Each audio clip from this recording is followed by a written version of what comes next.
নিপীড়িত ফিলিস্তিনের পতাকা, কারো হাতে প্রতিবাদী ফেস্টুন, আবার কেউ কপালে সেটে মানুষ। রাজধানীর সব পথ মিলে যায় ঐতিহাসিক সোহরাওয়ার্দী উদ্যানে। আয়োজনে অংশ নিয়ে সাধারণ মানুষ ইসরায়েলের বর্বরতা রুখে দিতে বিশ্ব মুসলিমকে এক হওয়ার আহ্বান জানান।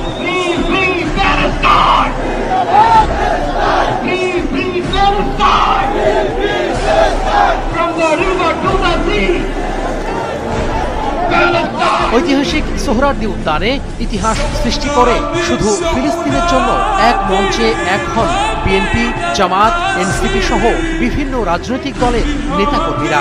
এছাড়াও ছিলেন শিল্পী, কবি, সাহিত্যিক, বিভিন্ন সামাজিক যোগাযোগ মাধ্যমের জনপ্রিয়। আমরা প্রত্যেকে তাদের সাথে সংহতি প্রকাশ করছি।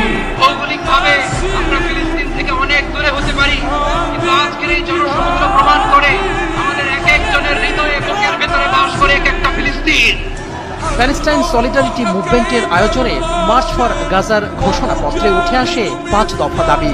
ইসরায়েলের আগ্রাসন বন্ধের পাশাপাশি দেশটির সঙ্গে সব চুক্তি বাতিলে বিশ্ব নেতাদেরও মহান রবের দরবারে দোয়া করা হয়। আপনি মেহরবানি করে কবুল করেন, আপনি কবুল করেন, শিশুদের রক্ষা করেন, নারীদের রক্ষা করেন।